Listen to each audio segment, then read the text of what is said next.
Hello and welcome to this episode of Star Wars Universe Podcast. Today we are continuing our coverage of Rebels as we talk about Rebels Season 4, Episodes 1 and 2, Heroes of Mandalore.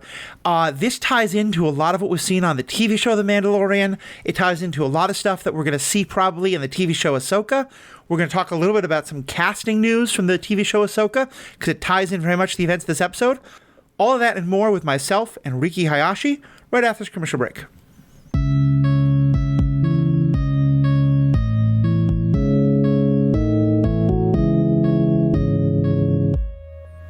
Welcome back. So glad to have you all. I am, as I said, Matthew Fox, your host. I'm joined by Riki Hayashi. Riki, we're Season 4 of Rebels. We're closing in on the end. Konbanwa. Yes. To no one's surprise, this is my favorite episode of Rebels. No, I don't know about that. I think it is a very good episode, and I like it a lot. And what I will say about it is, if you were a fan of The Mandalorian Season 3, the arc with Bo-Katan Kryze, I think this episode handles her story and her character better than that show did. So Interesting. We'll get into that a little. I would not have gone in that direction. I'll say, by the way, we're going to... You know what? We'll probably be spoiling Mandalorian Season 3, so if you haven't seen that, you might want to hit pause and get caught up there.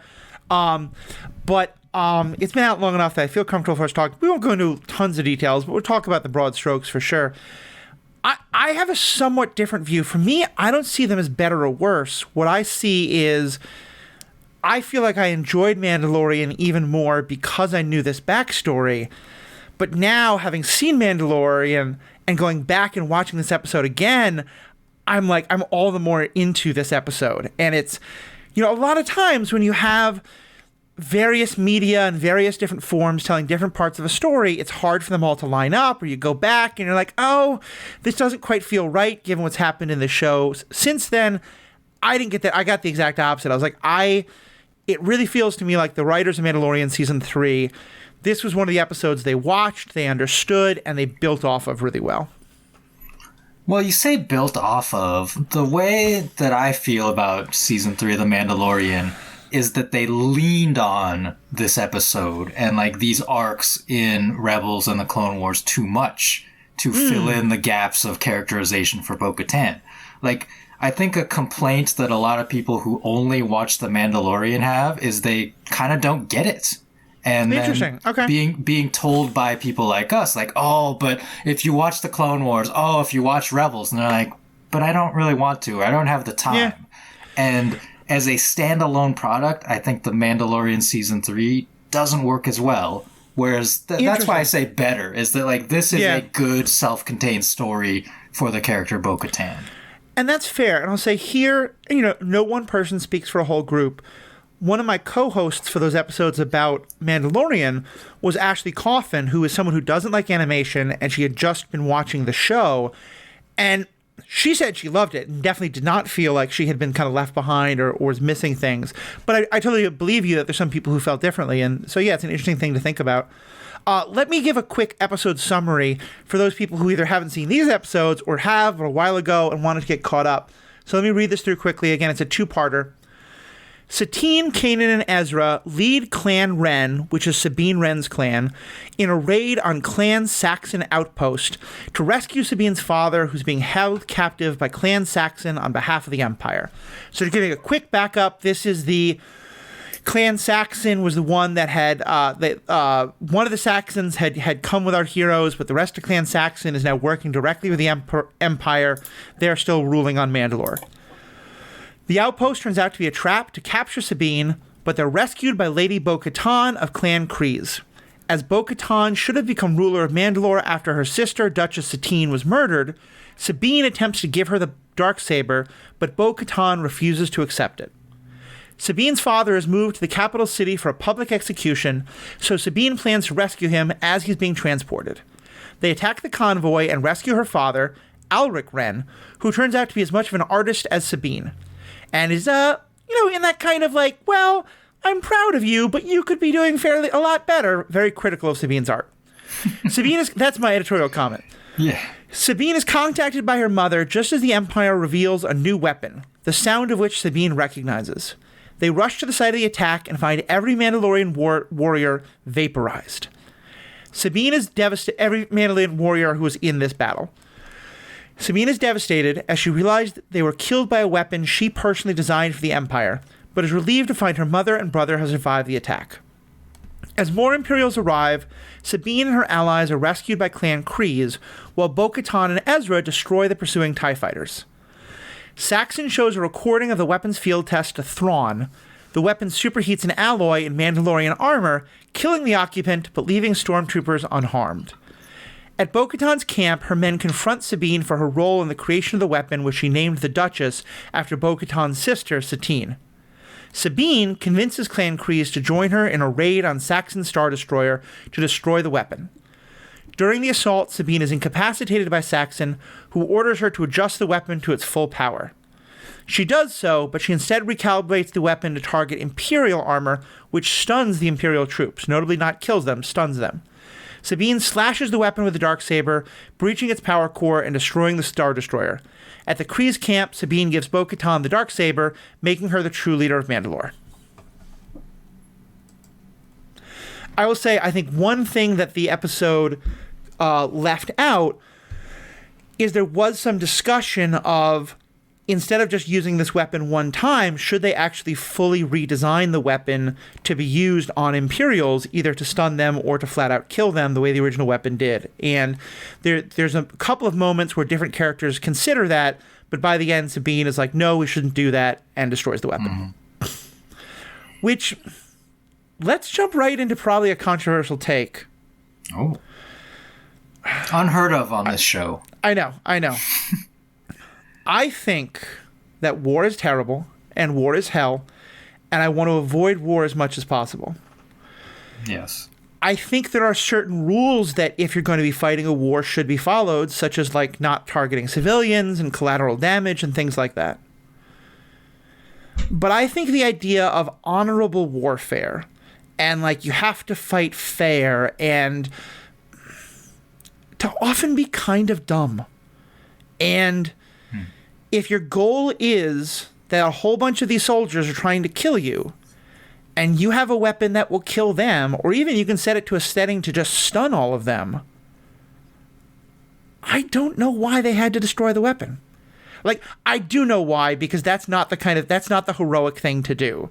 That's the thing that, like, you know, Nick Fury and Captain America always have to talk their superiors out of doing so they can do the brave, heroic thing. But am I totally crazy for thinking that maybe, like, that's not the worst weapon to have around? Well, I think it's a horrible weapon because Agreed. It literally vaporizes the humans inside the armor, right? Like there's no, they just become ash. Right. And somewhat reminiscent of the atomic bombs in that regard. But also, I guess like a more, I can't remember what it's called, but a different nuclear weapon, you know, that just kills people but leaves property intact. Yeah.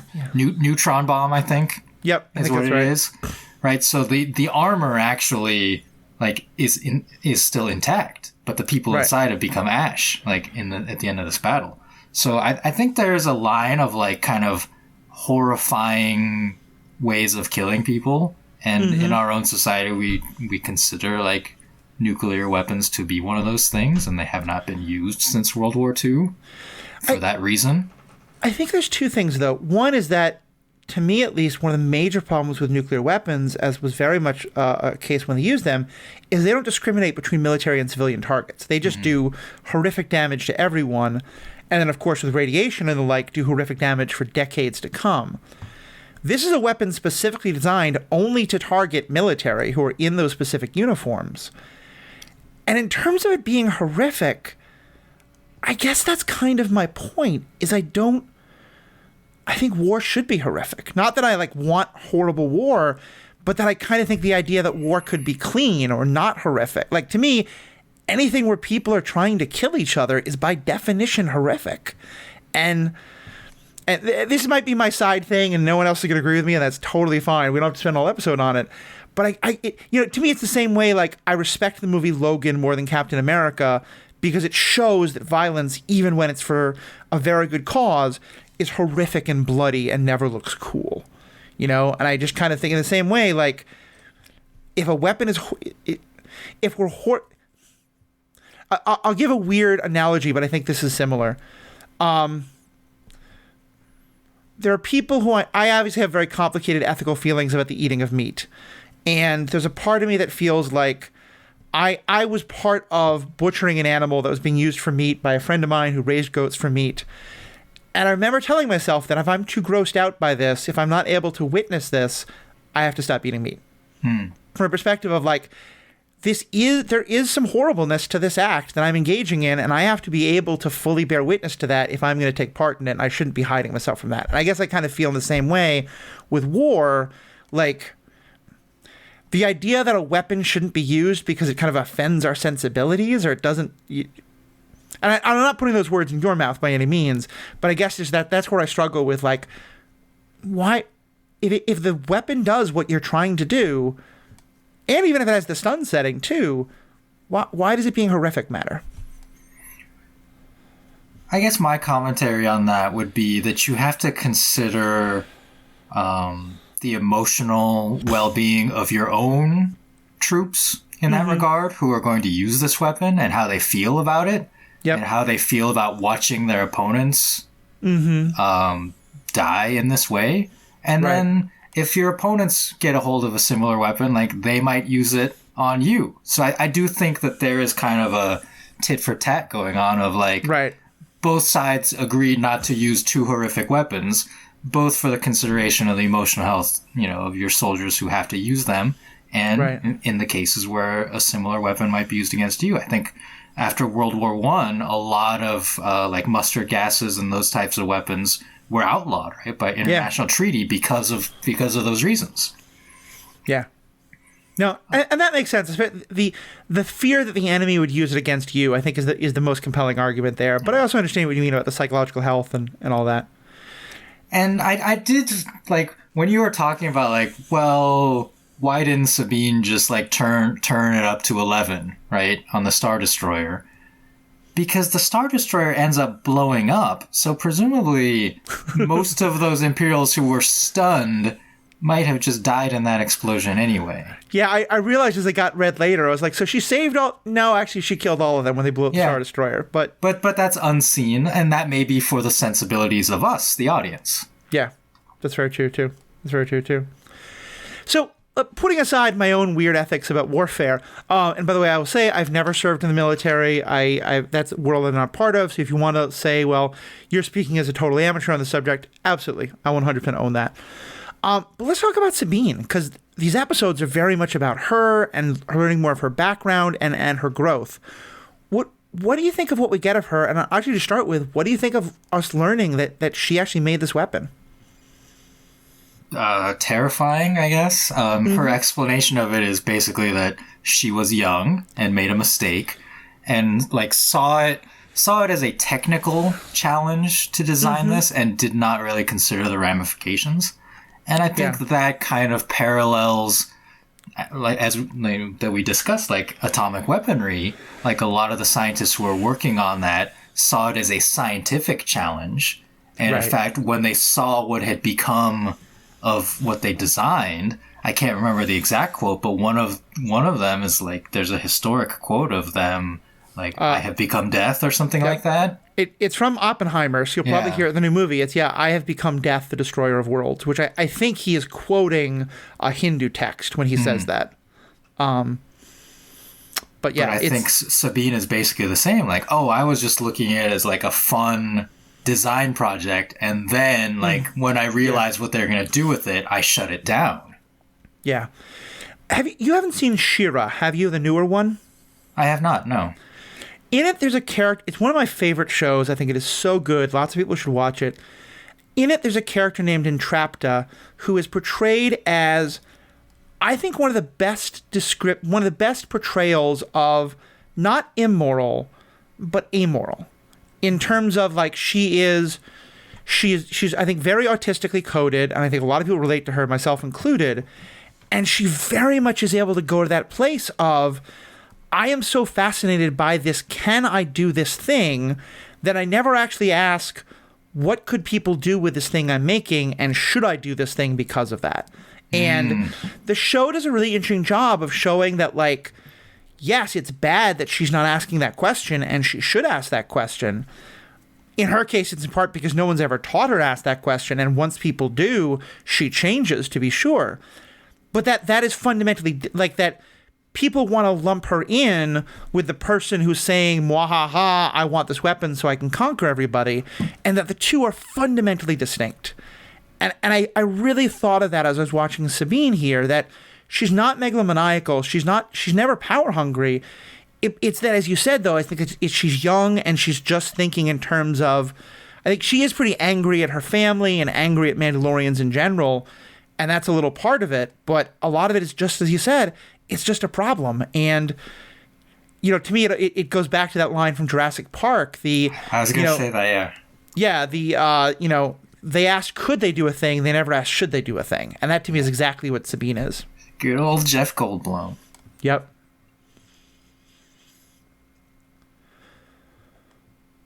What else did you think about what like getting to see more of her family and her background and where she goes? Well, yeah, I mean, previously we got the mother and the brother, and now we get to meet her father. So we get the whole family. I thought it was interesting that the father is an artist. Mm-hmm. And that's where she gets that from. Although they have a fun conversation where he says that no, it comes from her mother too. Like, she's very creative about how she blows things up or something like that. Yeah. Just fun interplay. Like, I really loved so much of the dialogue in this episode. Not just with the Wrens, but with a lot of the characters. I thought it was well written. I really thought it was. And I thought you again get to see some more of Thrawn doing his Thrawn things when gosh. Someone else describes just the weapon as being, you know, doing damage, and he just sees the artistic beauty of it. But what he's talking about is the whole idea, because he really understands, like, mental and psychological warfare, because he understands that how much, and again here, the things he say just inform so much of how I understand the TV show Mandalorian, because it shows how right he is.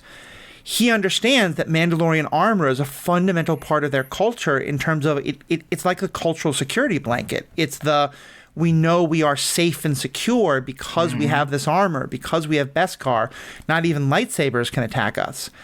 And so when then along comes, this weapon that not only can penetrate Beskar armor, but is specifically designed to destroy people in Beskar armor. Thrawn has this great line, and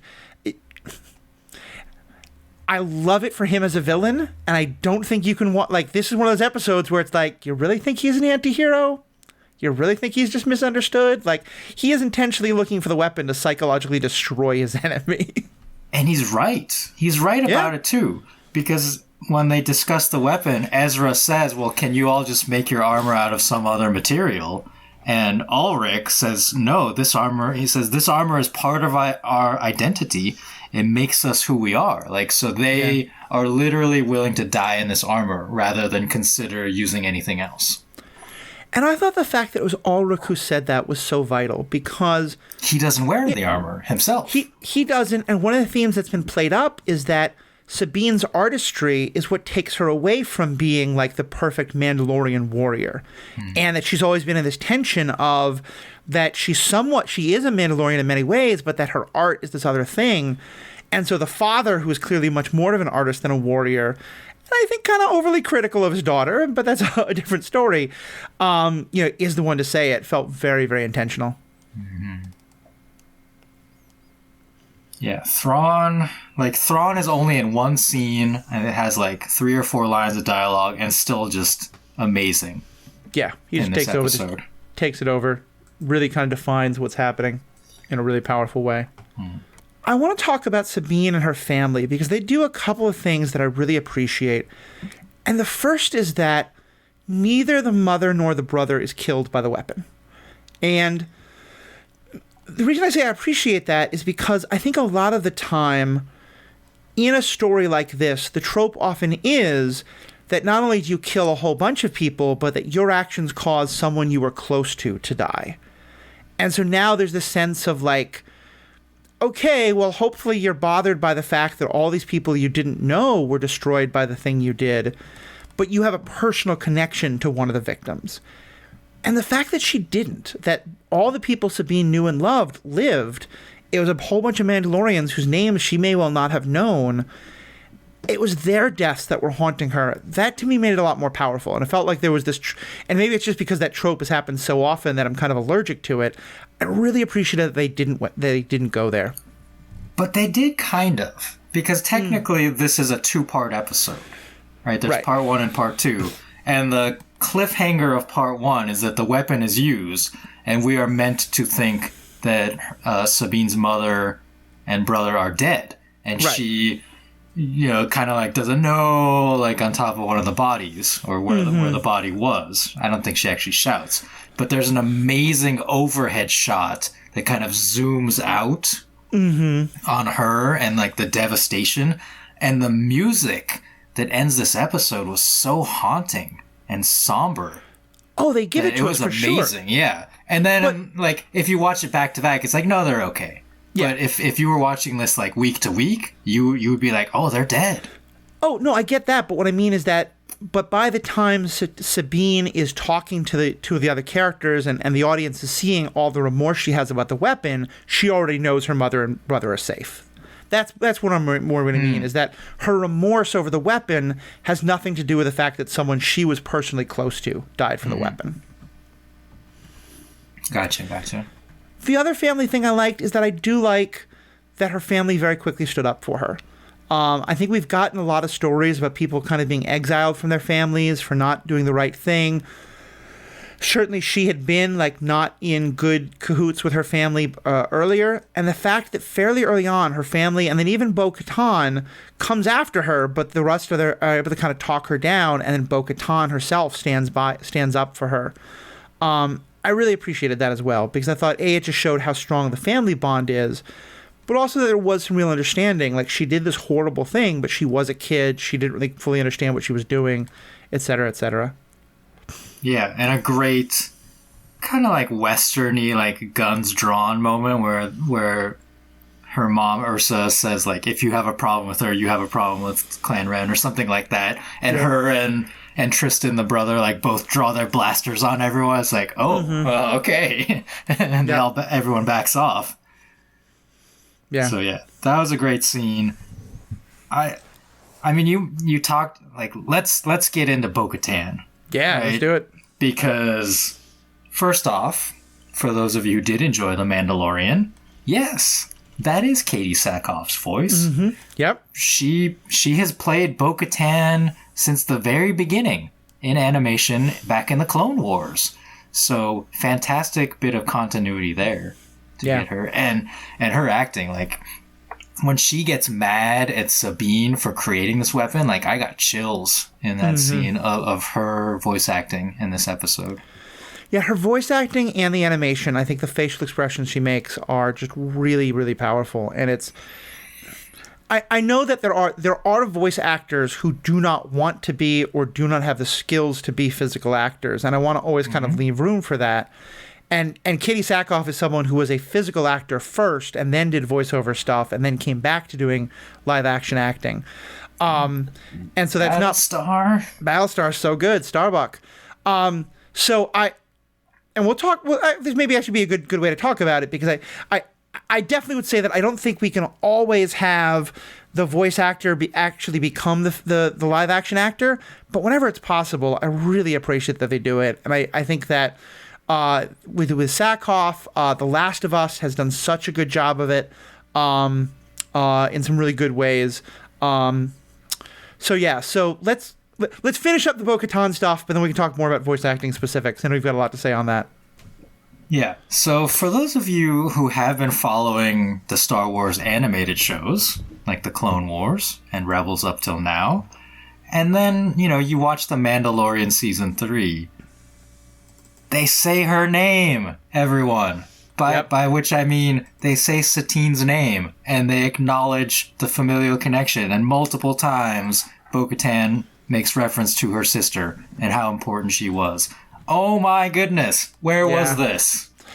Yeah, it's I think one of the biggest losses of the show, and it's funny because before you were saying like, well, they already made it a little hard to understand Rebels if you hadn't seen the earlier stuff.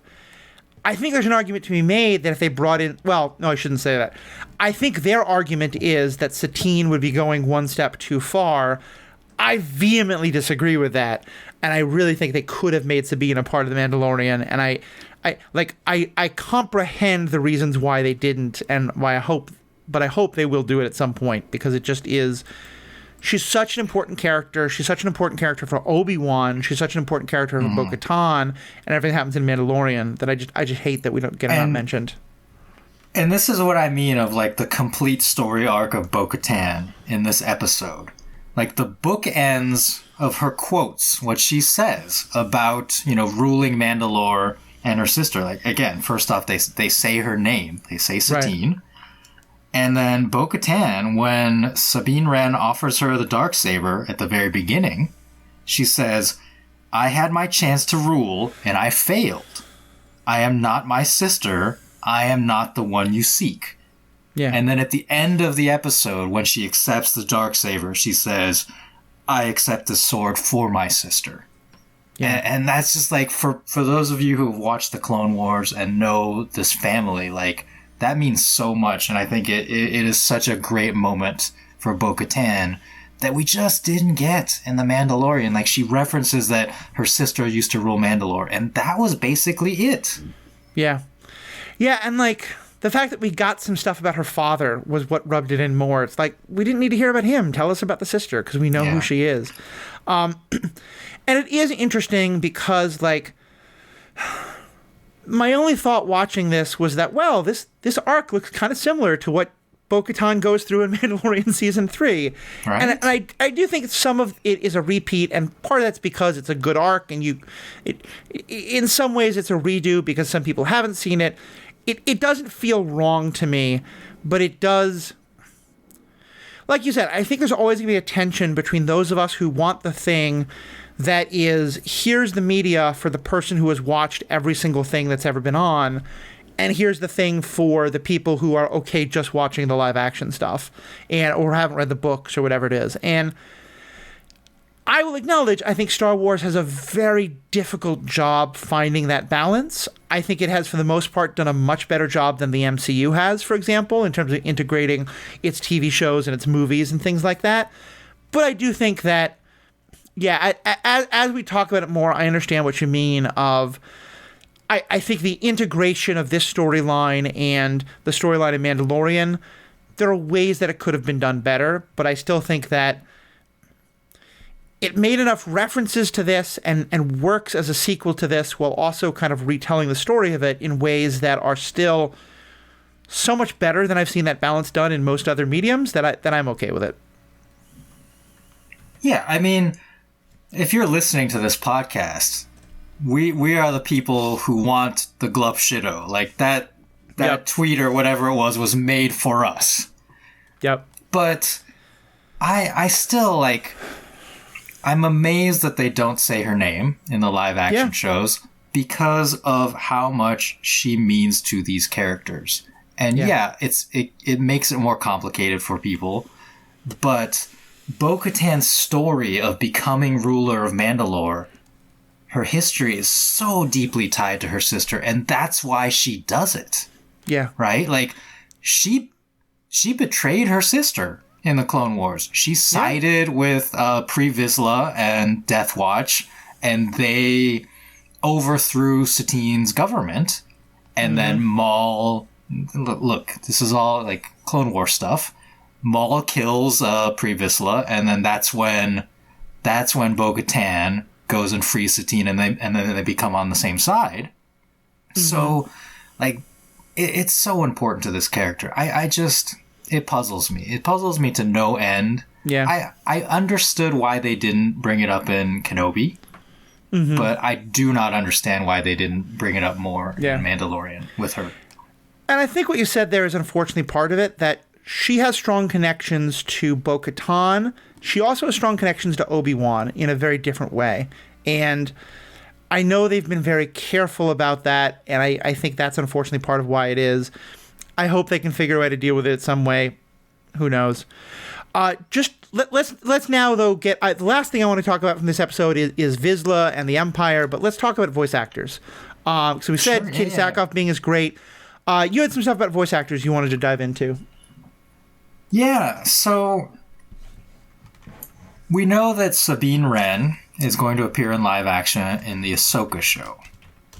And so on Rebels, she is voiced by Tia Sircar, who you may be familiar with in live action shows. She was on The Good Place as one of like the demon characters. And she is an American actress of Indian descent. And then the actress that they cast for Sabine Wren in live action is Natasha Liu Bordizzo, who is Australian of Chinese and Italian descent. So East Asian. And she looks it. So there's this like interesting question of what race is Sabine, right? Like in terms of our real world, like the people portraying her. Because like I don't know what Mandalorians are. Although going deeper into the cast on this show, there are perhaps some hints. Because Ursa Wren, her mother, is voiced by Sharmila Devar. And then Tristan Wren, her brother, is voiced by Ritesh Rajan.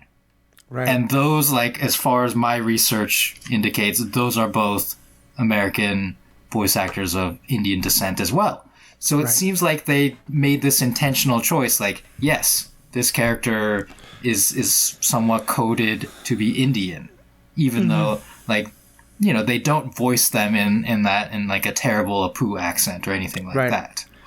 Yeah, I remember when her casting was first announced, this was a big discussion. I think you and I may have even discussed it a bit too, because there are ways in which the character, the way the character is drawn, both her appearance, but also I think some elements of her character that are somewhat East Asian tagged as well. And so I remember that being kind of, there was somewhat of a debate that I was seeing back and forth between creators in both communities of should the actress be South Asian or East Asian? And it's... It's one of those things where I'm very interested in hearing the conversation play out. I don't feel like I have a place I can take on either side. But it is interesting, as you said, I hadn't even realized that her whole family, the voice actors are... Well... As it seems, again, I don't know for sure, but it would certainly... Not her whole family. This is where it gets even more interesting. Her father, Ulrich Wren, is played by Kari Hiroyuki Tagawa, who is a Japanese actor. And if that name is familiar to you in kind of nerddom circles, he was the one in the original Mortal Kombat movie who played the villain Shang Tsung. Oh, interesting. Okay. Yeah, that's to me where I recognize him the most from. But he's also he's been all over. He's all over movies and I think animated shows as a voice actor. So when I bring stuff like this up, you know, I'm Japanese, and it's like, oh, well, why do you always have to talk about race, right? Because I think it's important when specifically like looking at representation and like who gets to play certain roles. Like, I think it is important because looking at the IMDb entries for Kari Hiroyuki Tagawa, you know, in addition to Shang Tsung, like, if you go all the way back to the 80s, his first role was actually in Big Trouble in Little China, which is a movie I love, but he was playing just like one of the random background Chinese warriors in that. He played a character named Chang in The Last Emperor. In the movie Twins with Arnold Schwarzenegger and Danny DeVito, the character is only listed as Oriental Man. Classic. And so many of his like 80s and 90s roles were very mixed, like Chinese names, maybe a couple of Japanese names. And it's not until more recently, into the 2000s, 2010s, that he really starts to cement himself. Like, his roles become cemented as Japanese. Because that's who he is. In the movie 47 Ronin, for example, with Keanu Reeves, I believe he played the villain in this as well, Tokugawa Tsunayoshi. And then, like, there's other Hashimoto, Yoshida. He voice acted Hashi in Kubo and the Two Strings. Mm-hmm. So, like, those are his recent roles. Like, those are all Japanese names. And this is what I mean of, like, representation is, like, when he started in the 80s, all he could get was these, like, very generic roles or like, Chinese characters. Like, oh, that's close enough, like, says the casting director, right? And it's just not good enough. Yeah. No, I definitely hear that. And as I said, it's the kind of conversation that it's hard for me... That's what I was going to say. It's the kind of conversation that, for me, I'm mostly participating in as an observer because I am, as I said, like, when I'll hear different perspectives, like when it was South Asian or East Asian for which way should Sabine go, or I remember Kim's Convenience was a favorite show of mine, and there was a lot of debate at the time because Simu Liu was one of the big stars of it, and it's very specifically about a Korean family, and he himself is Chinese. I didn't know that. But the person who was creating the show was himself Korean and sort of given it Korean Canadian, I should say, and had given it some real his blessing. But, like, is that good enough, etc. And I think that it would be easy to say, oh my God, this is all getting so much more complicated. But I think it's a really good thing. Because I think what I appreciate is this whole wasn't to say, like, okay, this casting is good, this casting is bad. It's to say, look at how far we've come. Look at that we're getting into all this more complexity, because there are a family in which there are South Asian and East Asian people who have become a melded family. Like, that exists in our own world. We know Mandalorians have all sorts of different racial groupings that are part of them. Jango Fett was played by someone who was Maori. We've had actors who are white and black and all sorts of different backgrounds, and I just think it's in the same way. Antonio Banderas is one of my favorite actors in Hollywood. I think he's incredibly sexy. And 30 years ago, when he made the movie Desperado, I think people who I knew who spoke Spanish, like, would comment on the fact that he was speaking with a Spaniard's accent. It was not a Mexican accent in the slightest, even though he was playing a Mexican character. But for the most part, that was all the discussion that was had. Whereas today, it's a movie that's very much set in Mexico about a Mexican man. There might be some comments about the fact that it's a Spaniard who's playing him. And similarly, I think other things have happened like that in terms of Latin America and Asia and other things like that. Because I think there is very much a tendency of, it used to be that it was Asian, so it should be played by Asian actors, or now it's East Asian, so it should be played by East Asian actors. But just getting to even though, in Ms. Marvel, I know there was some discussion about, like, it's not about just South Asians. It's very much not about Indians. It's about Pakistanis, Pakistani Americans. But some of them are Indian, and just all the layers of complexity there, and that went into the casting as well. This is now kind of going off on a tangent, but I think just another way of... I remember this was a real discussion where I was like, I understand both sides of this, but I'm curious. I don't know where I would fall, because I think the community is the one that should be having this discussion. During Ms. Marvel, there's a character who wears a hijab in most of the world that she inhabits, because she religiously believes that she wants to keep her hair covered, as many Muslim women do. Not all by any means, but many do. And there's a scene in which that character takes off her hijab when she is with Kamala, our main hero, Kamala Khan. And reading about it, people talked about the debate that kind of formed was, on the one hand, people were saying that is a really important scene for representation because, yes, women are allowed, at least in some of the traditions, women are allowed to take off their head covering when in the presence of other women. It's that men or strangers seeing their hair that's not acceptable. But that meant that you couldn't have a hijabi actress playing the role, because the actress would have to have her hair seen not only by all the cast and crew, but by everybody who's watching it. And so it was this interesting moment of do you have an actress who is closer to the lived experience of the character, or do you show more of the lived experience of the character? And I think there's merits on both sides, and I think I'm interested listening to South Asian women or Muslim women talking about this back and forth, and those two communities not being one and the same, but both having interesting perspectives. And I'm not going to be able to say I know which way to fall on that, but I think that's a level of complexity. Like, yeah, I hadn't thought of it. It sounds like you hadn't thought of either. And I'm just glad that these discussions are happening now. Yeah. And I think a very important level of complexity, specifically in the casting of Sabine Wren, is in live action, is that part, live action. Natasha, the actress, has a background. I believe she has a black belt in Taekwondo and is also trained in Kempo, sword fighting. So that is an important component that is not necessary in voice acting, right? Right. To be able to do some of her own stunts to make those scenes more authentic, to not have, the stunt doubles all the time. So I think that is an important consideration for this casting. And by bringing this up, I'm not being critical of Natasha as an actress or performer or saying like she doesn't deserve this. I think there's a lot of factors in play. But as you said, like, it's important to discuss this and consider them, and for us to say, hey, like, is this the best we can do? Yeah. I don't know. Maybe it is. But in the future, we should always strive to do better. Yeah, I think it makes sense. And I think that fantasy offers us the chance, because,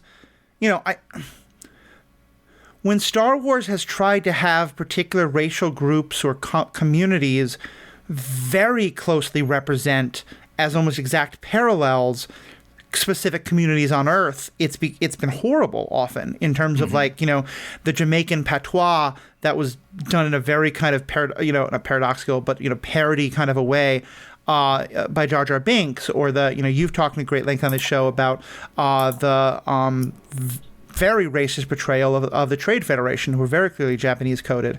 So yeah, it's I don't necessarily think that we need to have like exact, one-to-one representation for every character to every race group in America or the country or the world. But yeah, it's all these issues go into it in terms of voice acting, live action, writing, direct, who's making these stories. And I'm just glad we're having the conversations.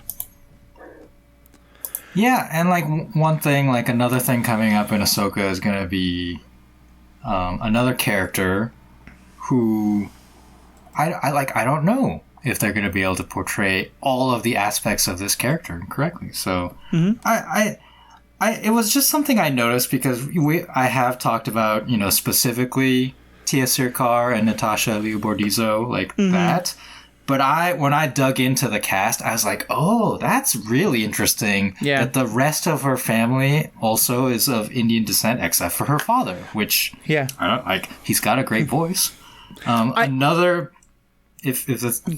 small casting thing. There's a captain. There's a Mandalorian captain who's like the Tiber Saxon's second in command, right? I can't even.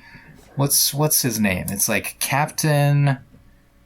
Oh, this is great. Good job, podcast. Captain Hark. He says his name once. Captain Hark. And to me, like, I was like, that voice sounds Japanese. Like, it's kind of a Japanese accent. The voice actor is Andrew Kishino, which is a Japanese last name, but he's Canadian. So he's a Canadian, maybe like second generation or something. The most interesting thing about him, well, I don't even know. There was a lot of interesting things I discovered. He was a singer. He had a song called I Rhyme the World in 80 Days, which is kind of cute. Okay. He played Saw Gerrera. He was the voice actor for young Saw Gerrera in the Clone Wars episodes. Okay. And the Bad Batch. Because old Saw Gerrera, I think when we get Saw Gerrera and Rebels, they just get Forrest Whitaker because it's closer to that. So that's a Japanese Canadian playing a black man, right? Like it continues to get more complicated in voice acting. And also, he was married. He was married for a brief time to Vanessa Marshall, who is the voice actor who plays Hera Syndulla. all throughout. Oh, Rebels. cool. Okay. So there's all the connections here. This is long after they married and got divorced. So, but I just thought it was very interesting. And I'll just say two kind of last things on this. One thing is just also remembering that like there is a history in Star Wars of that I don't think we're saying, and certainly Star Wars isn't saying, that the character always has to look like the voice actor. Because I think one of my favorite characters in all of Rebels is portrayed as a white man, Agent Kallus, and is voiced by David Oyelowo, who's a black man. And I think that's always been a really interesting casting to me. But the other thing I just wanted to say was that, and as I said that, I was like, but also there's maybe some problematic aspects to that, so that may have been the best example. Go back to just Darth Vader, James Earl Jones. Yeah, exactly. But the other thing I was going to say, this is something that I would love it if more things took to as an example. I thought The Last of Us did a really interesting job of squaring this circle, because in The Last of Us TV show, you had some characters who either the voice actor didn't look like what they wanted the character to be, or the voice actor wasn't interested in being, or maybe didn't have the skills to be a physical actor, or the voice actor had aged a good deal because it was fairly old and could no longer like really portray that, or even like, because a voice actor can sound 10 or 20 years younger than they can look, or older. Mm-hmm. But so what they did was there was a number of voice actors from the original game who weren't voicing their original parts, but were voicing much smaller parts that often had kind of interesting mentor roles to the characters they played. Most specifically, the person who's the voice actress of Ellie, who's kind of one of the two main protagonists of the show, plays her mother in live action. Plays her mother in the live action show. So, which I just thought that was, and in an interview she talked about how it was, she having been the actress who birthed this character, now getting to on screen portray birthing the character was just a really beautiful moment. So, anyway. And that's the thing, like, if she wants to be on the show, I think they should offer Tia Sircar some kind of role on Ahsoka to be there, to be a part of this, to have this handoff, and to honor what she did with this character. I mean, one thing I've seen is that, what's the name of the voice actress who plays Ahsoka? Ashley something? Yeah. Eckstein? Eckstein, One thing that I've seen that I think is beautiful is that a lot of fan events, like at Star Wars Celebration and other cons, Ashley Eckstein and Rosario Dawson appear together and talk a lot about how they feel like together, like Rosario Dawson is very clearly working with Ashley a lot. Because I think Ashley would be the first to say, like, she doesn't know how to do a fight scene. She's not going to do a combat scene. And then also that Rosario Dawson is really the perfect person to portray her. But that Ashley is not only like giving her blessing to that, but is working with her on Rosario's choices for the character and things like that. And I just love that kind of thing, because these voice actors really do so much to create the characters. And when they come to live action, that's great, but we shouldn't leave that legacy behind. Mm-hmm. All right, we're finally going to go back to the show. Sorry for that long. If you like this show, you probably like these long tangents about voice actors. At least I hope so. If not, let us know in the comments. If you do like it, let us know in the reviews. If you don't like it, let us know in private comments. But going back to the show, the last thing I wanted to touch on is the villains in this episode, and it's another one of the Saxons. What's his name? Kyber Saxon. Brother. I thought it was son, but it's brother of Gar Saxon. Yeah, so Kyber Saxon is, to me, such an interesting character, and he's kind of a trope, but it's such an important one, particularly because we're seeing it happen all the time in our world right now. He's the leader of the Leopards Won't Eat My Face party. If you know that's a meme that's going around about how people will happily work for a tyrannical, awful group because they think that group will never turn on them. But then it turns out, that you vote for the Leopards Eating My Faces party, one day they're going to eat your face. And he just has all these wonderful quotes about how, he has evolved and Mandalore must evolve with me. Oh my And he gosh. is so convinced. He at one point says even, I am the Empire. And that when he said that is when I wrote down, leopards won't eat my face. Because he says something like, Palpatine has shown me the way to power, as if he's like personally talked to him, which there's no chance at all. Yeah. Yeah, no, I think he got like one little videogram, maybe maybe an Inquisitor came to visit him. You know, who knows? I think just Thrawn. I think like Thrawn has just finished contact. But yeah, he's just like Emperor Palpatine himself. Like grants me this power. Yeah, and like it's. Because I both want to learn these things and maybe because I'm a masochist, I am on one of those Republican email lists. And so I'm constantly getting the emails and just the number of people who just have that, like, you know, Trump has shown me the way. He has changed my world. And it's exactly what's happening here. And it's just, to me, he makes such a good villain because he's horrifying and he's scary. And it's not even he's tragic, so I don't feel bad for him. But you just know that he is deluded and that he's wrong and that is going to end with the Empire turning on him as well. Yeah, and his Captain Hark tries to tell him. He's like, "What if we perfect this weapon? What's going to stop the Empire from using it on us?" And he's like, "Don't worry about it, Hark. You fool." Very much so. Hark lives, by the way. Like at the end, he runs out a door and presumably escapes the Star Destroyer. So I don't know if we'll ever see him again. He's a very minor character, but why not? He's someone's Club Shido. He'll show up for 5 seconds in some live action, and people go absolutely crazy. They said Captain Hark. Yeah, it'll be great. So I got some quick cuts that go for it. I love.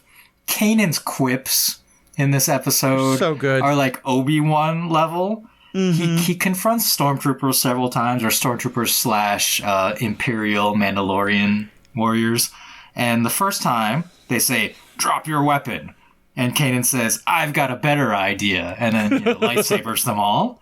And then the second time, the stormtroopers, this time it's Imperial stormtroopers, they say, "Don't move," and Kanan's response is, "Oh, I'm moving." I love that. I love that, and it pairs so well with the other running gag of these episodes, which is that poor Ezra cannot figure out how to use a Mandalorian jetpack. Oh, yeah. And he's like floating. He knows his lightsaber, but he just can't figure out a jetpack. Everyone makes fun of him. It's great. And the last little cut that I want to end with was I thought one of my favorite lines of the episodes. Ooh. Especially because it really kind of it emphasizes Sabine's journey. It emphasizes Bo-Katan's journey. And it's where Sabine says part of why she's giving Bo-Katan the saber is that she has, quote, the wisdom of a ruler. Ooh. And remember, the whole point of the saber is normally that it has to be won in combat.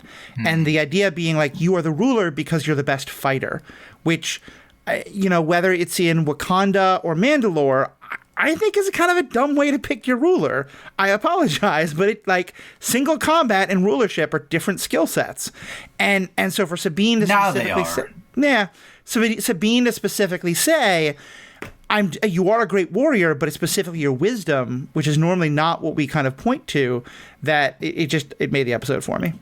Well, I thought you were going to say something else. So now I have to say this, which is the quote that Bo-Katan says that I think gets Sabine to turn away from a path of destruction.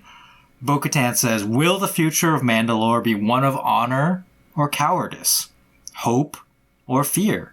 The choice is yours." And I think that's the wisdom that she provided to Sabine. It's such a beautiful line. Okay. That was not making fun. That was I'm trying not to restart the debate from the beginning of the episode. But to me, that I literally wrote down, there's nothing cowardice about using a good weapon. Like the whole honor of I love, this is a total tangent, but I love the TV show Firefly. And my favorite moment from that show is when Mal is locked in one-on-one combat with the person who has been like his nemesis for these 2 episodes where they dealt with, I think it's the guy's name Crow. No, it's not Crow. It's someone, but it's someone who's been his nemesis while dealing with Niska, sorry. And someone starts to join in, and one of his people says, no, Captain has to do this by himself. And the captain goes, "No, I don't."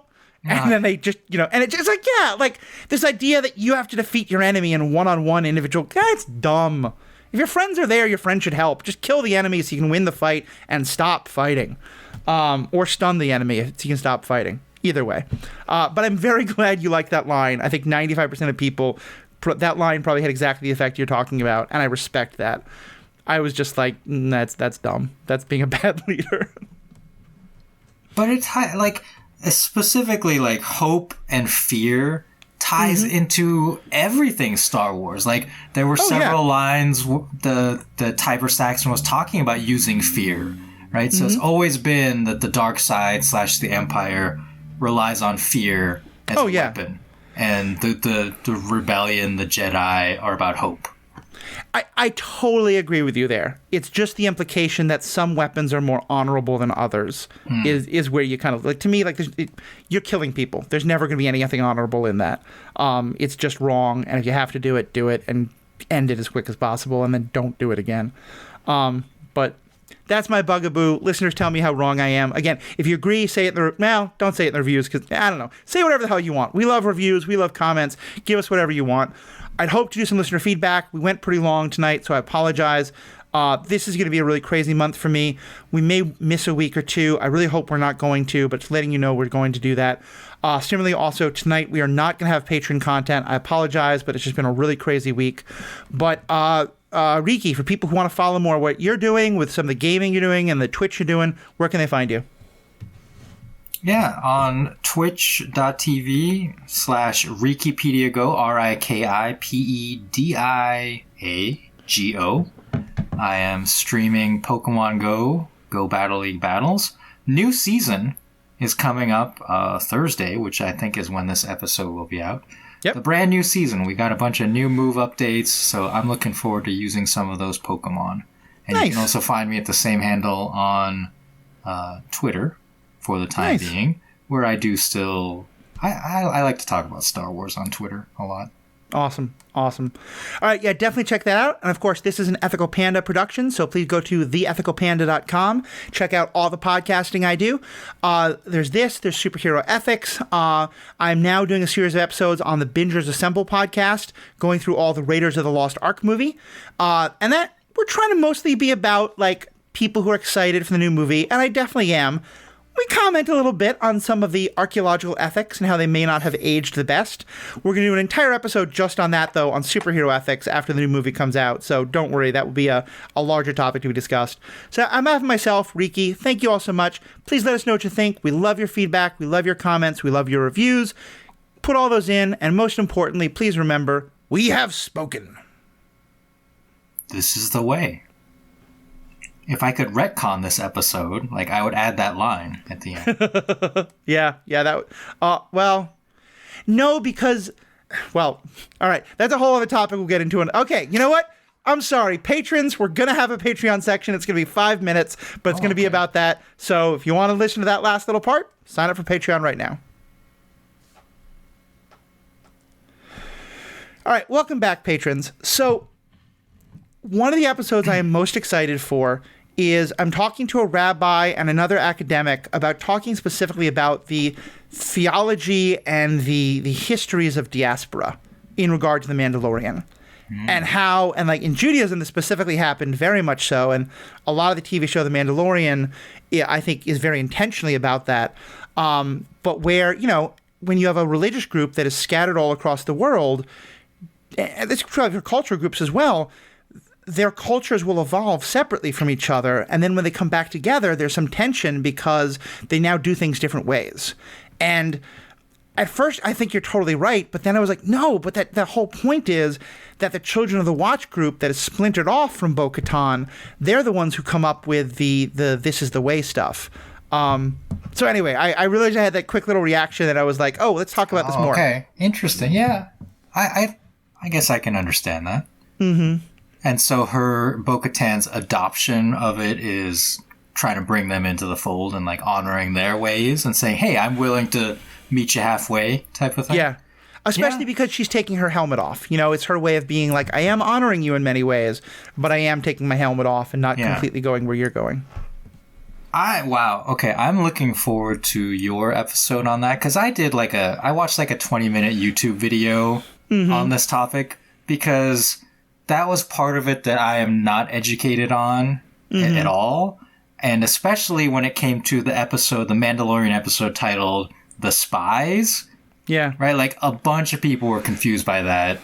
And it turns out that is actually also a religious reference. about spies that were sent out into the desert by someone in the Bible. Yeah, I think in Judges is when that takes place, but I don't remember the exact details. But yeah, it definitely was. And there's the thing that most connects it was, I've talked about it on other podcasts, but there's a Passover connection that's very strong, and I'll talk about that again more on that episode to come. So, all right, thank you, Riki, so much as always. Thank you to our patrons. I'm sorry you only got that little snippet, but you got a snippet that no one else heard, so be glad for that. Thank you so much for supporting the podcast. It means the world to us, and have a good day.